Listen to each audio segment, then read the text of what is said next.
हमारे YouTube channel online coaching by doctor Sudhir sir. और यहाँ हम उपस्थित हैं आपके बीच में एक नई प्रैक्टिस सेट के बाद मुद्दतों बाद हम एक प्रैक्टिस सेट के साथ आज यहाँ उपस्थित हुए हैं। दोस्तों अब सारी किंतु परंतु ख़त्म हो चुकी है। विज्ञापन जिसका इंतज़ार आपको महीनों से था आपके सामने उपस्थित हो चुका है और अब पूरी शिद्दत के साथ आप इसमें लग चुके होंगे। इसकी अपेक्षा आपसे की जा रही है।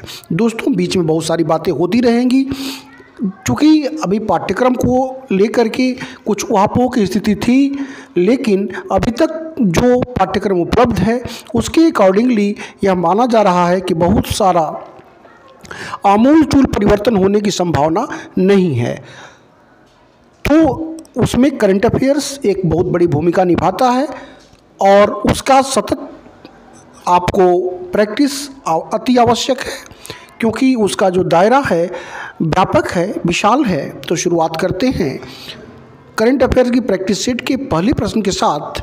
और जो पहला प्रश्न है, केंद्र सरकार ने पराक्रम दिवस कब घोषित किया?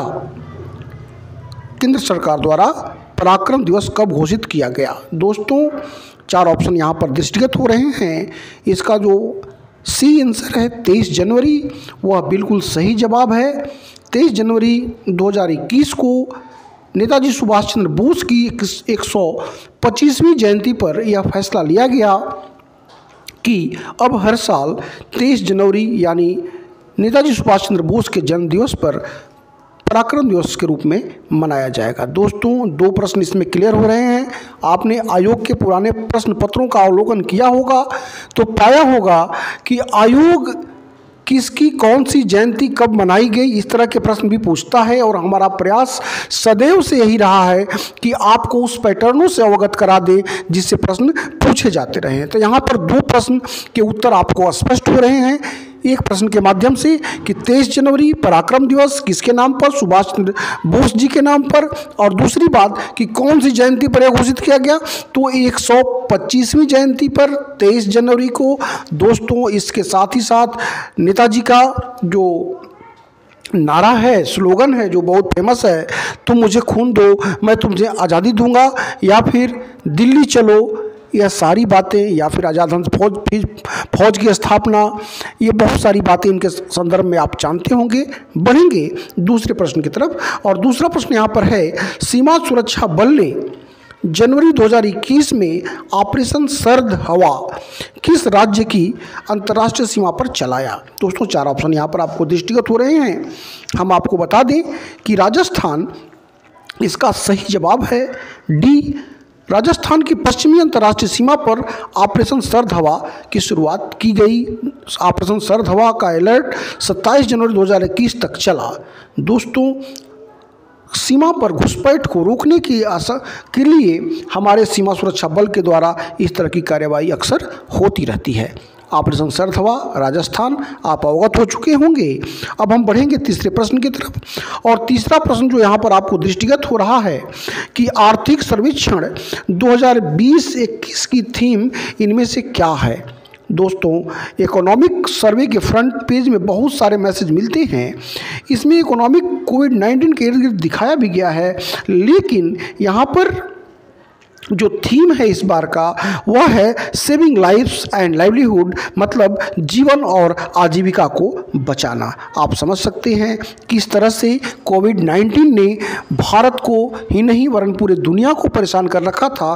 तो उस संदर्भ में पहले हमें जीवन को बचाना है, जीवन यापन के साधन को बचाना है, आजीविका को बचाना है। लिहाजा यहाँ पर जो टॉपिक है, थीम है, वह है सेविंग लाइफ एंड लाइवलीहुड, और इसका बी जो है वह बिल्कुल सही जवाब हुआ। बढ़ेंगे अगले प्रश्न की तरफ। और अगला जो प्रश्न है, चौथा प्रश्न यहाँ पर आपको दृष्टिगत हो रहा है। चौथे प्रश्न में माउंट मेरापी ज्वालामुखी में 27 जनवरी 2021 को विस्फोट हुआ, यह किस देश में अवस्थित है? दोस्तों यह जो प्रश्न है इसका जो सही जवाब है वह है इंडोनेशिया। यह माउंट मेरापी पर्वत का सबसे बड़ा लावा प्रवाह था जिसकी आवाज़ 30 किलोमीटर तक सुनी गई होगी। माउंट मेरापी एक जो है सक्रिय ज्वालामुखी है जो इंडोनेशिया के मध्य जावा के सीमा पर स्थित है। बढ़ेंगे पांचवें प्रश्न की तरफ, और पांचवा प्रश्न जो यहाँ पर आप दृष्टिगत हो रहा है आपको, उसमें कह रहा है कि राष्ट्रीय बालिका दिवस जो प्रत्येक वर्ष 24 जनवरी को मनाया जाता है के अवसर पर पंख अभियान किस राज्य में शुरू किया गया। दोस्तों, यह इस तरह के प्रश्न आपने पिछले प्रश्न पत्रों को अवलोकन अगर किया होगा मेरे चैनल पर, या आपने जो भी सोर्सेज आपके पास होंगे, तो आपने पाया होगा कि इस तरह के प्रश्न अक्सर आयोग के द्वारा पूछे जाते रहे हैं।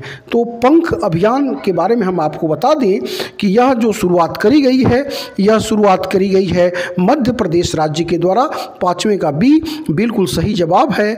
और पंख अभियान एक वार्षिक कार्यक्रम है जिसमें पी से प्रोटेक्शन यानी कि सुरक्षा, ए से अवेयरनेस ऑफ देयर राइट यानी अपने अधिकारों के बारे में जागरूकता, एन यानी कि न्यूट्रिशन यानी कि पोषण, के यानी कि नॉलेज यानी कि ज्ञान, और एच यानी हेल्थ स्वास्थ्य, और यह मध्य प्रदेश राज्य की योजना है। बढ़ेंगे हम छठे प्रश्न की तरफ, और छठे प्रश्न पर आने से पूर्व एक बार हम आपको अवश्य बता देंगे कि दोस्तों यह जो वैकेंसी आई है, जो 2002 पद आपको दृष्टिगत हो रहे हैं, इसमें पर्याप्त आपको सारे विषयों के पर्याप्त वैकेंसी आपको यहाँ दृष्टिगत हो रही है।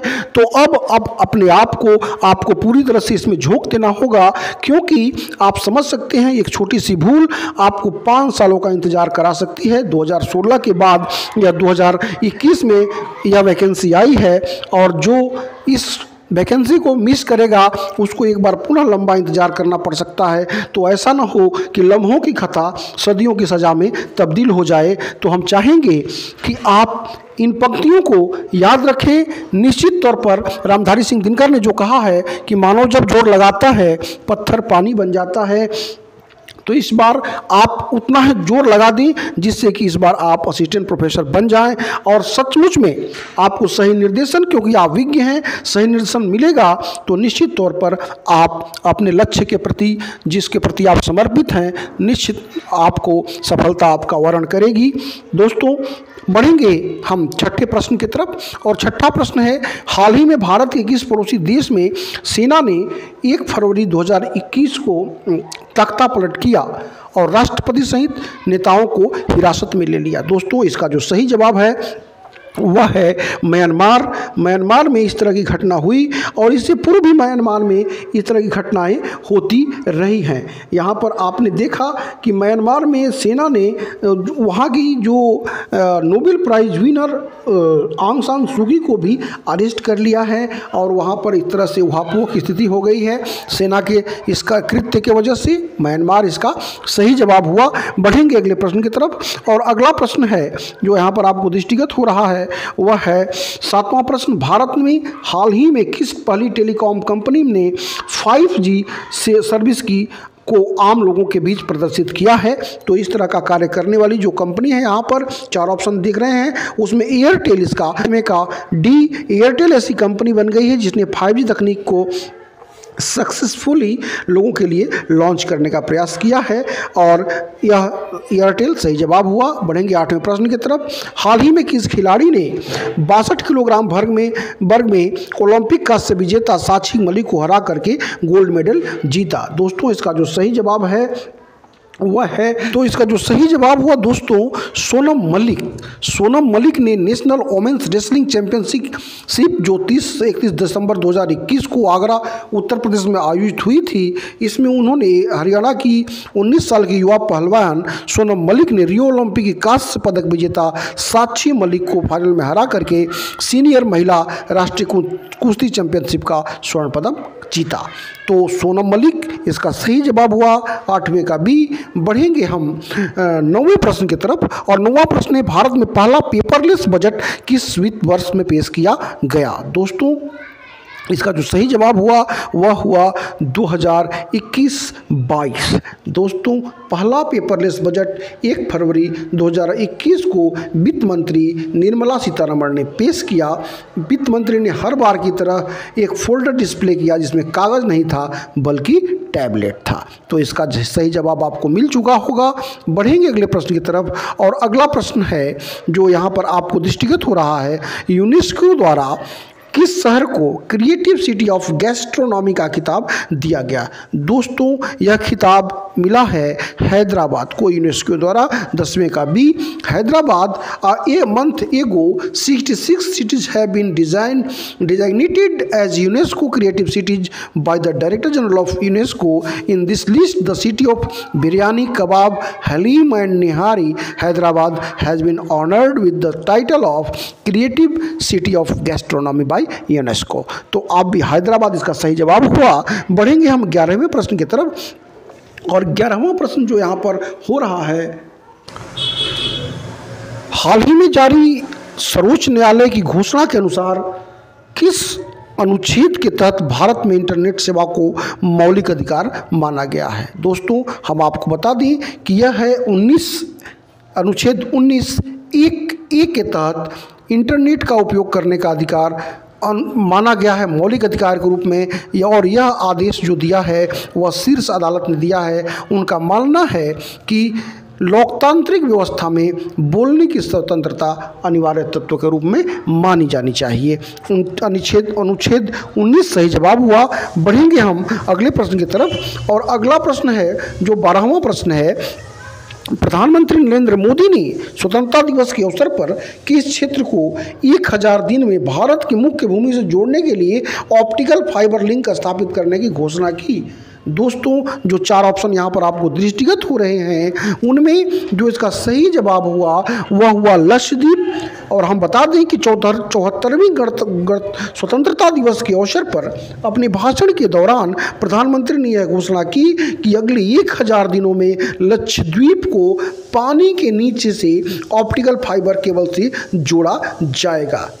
दोस्तों पढ़ेंगे हम अगले प्रश्न की तरफ, और अगला प्रश्न है, ease of doing business report किस संस्था के द्वारा जारी किया जाता है? ईज ऑफ डूइंग रिपोर्ट किस संस्था के द्वारा जारी किया जाता है? इसका जो सही जवाब होगा, ईज ऑफ डूइंग रिपोर्ट यह जारी किया जाता है वर्ल्ड बैंक के द्वारा। यानी कि 13 का जो ए है वह बिल्कुल सही जवाब है। इस संदर्भ में हम आपको बता दें कि ईज ऑफ डूइंग बिजनेस का अर्थ होता है कि देश में कारोबार करने में कारोबारियों को कितनी आसानी होती है, किसी देश में कारोबार शुरू करने और उसे चलाने के लिए माहौल कितना अनुकूल है, और इसी को हम ईज ऑफ डूइंग की जो रैंकिंग होती है वह विश्व बैंक के द्वारा निर्धारित की जाती है। सारी चीज़ें क्लियर हो चुकी होंगी। अब हम बढ़ेंगे 14वें प्रश्न की तरफ, और उससे बढ़ने से पूर्व एक बार पुनः आपसे कहेंगे कि अगर आपको जीके के पोर्शन की तैयारी में किंचित कहीं भी कोई परेशानी उपस्थित होती है तो विदाउट एनी हेजिटेशन बहुत ही न्यूनतम शुल्क के को अदा करके आप हमसे वो सारी सामग्री, सारे प्रैक्टिस सेट और सारी गाइडलाइन प्राप्त कर सकते हैं, जिससे सफलता या आपकी अनंतिम सफलता में तब्दील हो जाए और आपकी सफलता सुनिश्चित हो जाए। तो हम बढ़ेंगे अब अगले प्रश्न की तरफ, और अगला प्रश्न है जो यहाँ पर दृष्टिगत हो रहा है आपको कि किस क्षेत्र के समुद्री क्षेत्र में तेल रिसाव के कारण वहाँ 5 वर्षीय आपातकाल घोषित किया गया है? हम आपको बता दें इसका जो सही जवाब होगा वह होगा मॉरिशस। दोस्तों इस संदर्भ में हम आपको बता दें कि हिंद महासागर में स्थित भारत के पड़ोसी मॉरिशस ने देश के दक्षिणी पूर्वी तट पर फंसे जापान के स्वामित्व वाले एक जहाज से तेल की रिसाव होने के कारण पर्यावरणीय आपातकाल घोषित करने की घोषणा करी है। 14 का सी बिल्कुल सही जवाब हुआ। और अब हम बढ़ चलेंगे 15वें प्रश्न की तरफ। बढ़ते हुए दोस्तों अब हम आ चुके हैं 15वें प्रश्न की तरफ, और 15वां प्रश्न है, नई राष्ट्रीय शिक्षा नीति को लागू करने वाला देश का पहला राज्य कौन बना है? दोस्तों नई राष्ट्रीय शिक्षा नीति जिससे आप अवगत हो चुके होंगे, और इससे चूँकि आप शिक्षा से जुड़े परीक्षा का सामना करने जा रहे हैं तो हो सकता है प्रश्न बने, इस पैटर्न पर भी हमें ध्यान देना होगा। और हम आपको बता दें कि नई शिक्षा जो नीति, राष्ट्रीय शिक्षा नीति जो 2020 लागू हुई है, इसको लागू करने वाला जो पहला राज्य बना है वह है हिमाचल प्रदेश। हिमाचल प्रदेश इसका सही जवाब हुआ 15 का बी। दोस्तों करते करते हमने 15 प्रश्न इस प्रैक्टिस सेट का समाप्त कर दिया। एक बार पुनः आपसे कहूँगा कि चूँकि समय लंबा हो रहा है, टाइम इसमें वीडियो में लंबा हो जाएगा, तो लिहाजा मैं 30 प्रश्नों के साथ उपस्थित होना चाह रहा था, लेकिन रेस्ट क्वेश्चंस में लाइव क्लासेस के साथ उपस्थित होऊंगा। तो हम आपसे यही कहेंगे कि अब अपनी तैयारी को, अब जो आपने थोड़ी भी शिथिलता बरती है तो मत चूको, चौहान की स्थिति में ला दें, क्योंकि अब यह आपका स्वर्णिम काल है। जीआईसी, जीडीसी, राजस्थान, छत्तीसगढ़, बिहार, सारी जितने भी अवसर हैं आपके पास उपस्थित हो चुके हैं। और एक बार अपनी पूरी ऊर्जा के साथ मैं एक बार पुनः आपको आह्वान करता हूं कि पूरी ऊर्जा के साथ आज सरस्वती पूजा है, माँ शारदे सहाय हूँ आप पर। और अगर दोस्तों एक बार अपने आप को पूरी तरह से लगा देते हैं तो निश्चित तौर पर आपके अंतिम सफलता सुनिश्चित हो जाएगी। किंचित कहीं भी कोई भी आवश्यकता हो गाइडलाइन की तो आप व्हाट्सएप करके हमसे जुड़ करके सारे निर्देशन प्राप्त कर सकते हैं। धन्यवाद।